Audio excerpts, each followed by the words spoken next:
大家好，这里是 Jeffrey Tech。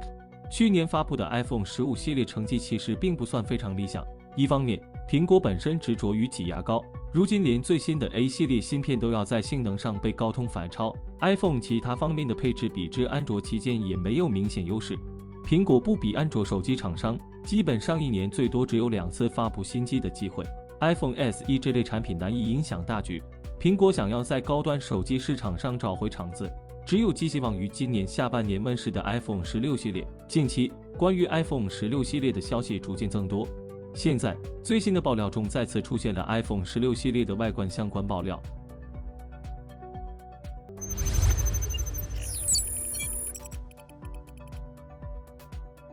近日，据 Naver 博客上的一位账户分享，iPhone 16 Pro 系列机型将改进钛金属边框的表面和着色工艺，不管是颜色还是手感都将比 iPhone 15 Pro 系列看起来更加精致。报道称，改进的新工艺将打造出更丝滑的外观，更类似于以前 iPhone Pro 系列中使用的大量抛光不锈钢材料。然而，与不锈钢相比，新的钛金属表面将不易划伤。作为对比，当前 iPhone 15 Pro 系列采用的拉丝表面的钛金属，对比之前的抛光不锈钢表面反射率要低得多，颜色也偏暗，但它不易留指纹，也减少了划痕的可见度，包括重量也比之前不锈钢降低了许多。iPhone 15 Pro 系列对比 iPhone 14 Pro 系列轻了大约 9%。据苹果称，钛金属框架搭配铝制底座的结构，还能比以往采用不锈钢框架的 Pro 系列机型有更好的散热效果。此前还有传言称 iPhone 16 Pro 系列将取消蓝色钛金属配色，新增玫瑰金和太空黑，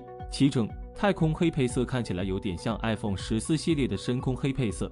同时，苹果还将对原来的原色钛金属和白色钛金属2种配色进行微调，让原色钛金属更接近灰色，让白色钛金属更接近 iPhone 14 Pro 系列的银色。除 iPhone 16 Pro 外， iPhone 16和 iPhone 16 Plus 的手机保护壳近日也曝光了。报道称，在过去的几个月里，苹果一直在为 iPhone 16和16 Plus 试验不同的摄像头凸起设计，但有个共同点是，它们都是采用垂直双摄设计。通过垂直摄像头布局，苹果有望为标准 iPhone 16和 iPhone 16 Plus 机型带来空间视频录制。目前的 iPhone 15机型采用对角线摄像头布置，无法捕捉空间视频，该功能仅限于 iPhone 15 Pro 机型和 Vision Pro 头显。另外，近日据韩国方面的消息称，苹果开发了一种边框缩减结构 BRS， 新结构能够让屏幕边框再次缩减，进一步提升屏幕显示效果，并且可以为机身腾出些许空间，以实现更窄的边框设计。这种技术将在 iPhone 16系列中全系使用，因此标准版机型也会通过窄边框提升显示效果。随着边框变窄，相应的 iPhone 16系列的新机尺寸也会有所变化。在此前曝光的手机保护壳的其中一张图片就展示了新机尺寸的变化。从图片上可以看出， iPhone 16 Pro 和 iPhone 16 Pro Max 将采用更大尺寸的显示屏，分别为 6.3 英寸和 6.9 英寸。相比之下， iPhone 15 Pro 和 iPhone 15 Pro Max 的显示屏尺寸分别为 6.1 英寸和 6.7 英寸，而 iPhone 16标准版机型的屏幕尺寸预计与上一代保持一致。除此之外，图片还展示了新机按键布局的调整。iPhone 16标准版机型将采用此前仅在 Pro 系列上配备的功能键，不过图片显示新款的功能键似乎尺寸更大。备受关注的后置摄像头模组也迎来了重新设计，凸起的要完形部分容纳了广角和超广角镜头。iPhone 16标准版机型均适用，麦克风位于镜头旁边，闪光灯则被移至凸起部分之外的机身背部。值得一提的是，所有4款 iPhone 16机型都将配备用于拍照录像的全新独立实体拍照键，该按键位于机身侧面，与电源键同侧，取代了美国版本机型上 5G 毫米波天线的空间。图片显示，拍照键与机身几乎持平，虽然仍有传闻称其为机械按键而非电容式按键，但据大 Information 的消息，该按键将支持压力感应和触控操作。苹果认为，拍照键将成为 iPhone 16系列的一大卖点，进一步提升其作为视频拍摄利器的实力。综合上述爆料， iPhone 16系列的外观其实基本都可以确定了，不知道大家对这次的外观变化是否满意呢？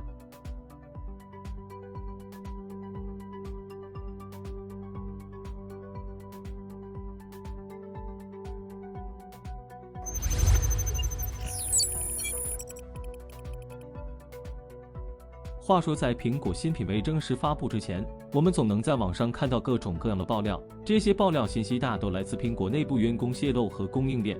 但按照苹果公司的保密协议，不管是内部员工还是供应链，都要对未发布的新品严格保密。违反者不仅会被苹果公司踢出，甚至还会面临被苹果公司起诉的风险。近日，就有一名前苹果员工被苹果公司起诉了，原因是他在去年违反了苹果的保密协议，向媒体泄露了 Vision Pro 头衔以及手机应用等敏感信息。据 Voxtex 消息，近日苹果公司向其一名前员工安德鲁·奥德提起了诉讼，要求其赔偿超过$25,000。该员工于2016年加入苹果，担任 iOS 软件工程师，负责电池性能优化工作，这使他能够访问与软件和硬件相关的绝大部分信息。然而，他收集的信息不仅限于 iOS 或 iPhone， 还包括最近公布的 Vision Pro。苹果对安德鲁的诉讼指出，他使用公司的 iPhone 泄露了有关即将推出的产品和服务的信息。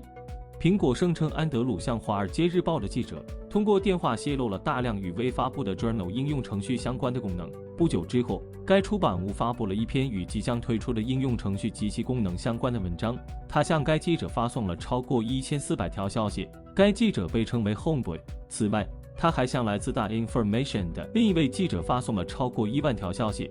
另一个例子是2020年10月，奥德先生的由苹果发放的工作 iPhone 上的截图显示，他向一位非苹果员工透露了苹果在空间计算领域的产品开发。尽管苹果的开发工作是保密的，公众并不知情，奥德先生还是披露了这一信息。在接下来的几个月里，奥德先生披露了额外的苹果机密信息，包括有关未公布产品和硬件信息的信息。根据苹果公司的说法，安德鲁有意向媒体和记者泄露信息。如前所述，安德鲁承认他传递信息是为了扼杀产品和功能，这给他造成了问题。公司声称，产品和功能的早期曝光剥夺了产品的惊喜效果。公司于2023年底发现了泄露事件，当时安德鲁因为自己的行为被迫离开苹果。安德鲁在2023年11月的一次采访中否认了泄露机密信息的指控。苹果声称，安德鲁在采访期间去了洗手间，抹去了反对他的大量证据，包括他与记者通信的 Signal 应用程序。然而，他在12月承认了部分指控。苹果试图在法庭之外解决这问题，但安德鲁没有合作。以上就是本期节目的全部内容了。你对 iPhone 16系列外观还有什么期待？你对苹果泄密者的行为怎么看？欢迎和我们交流互动。想了解更多数码资讯，记得关注我们的频道。我们下期再见。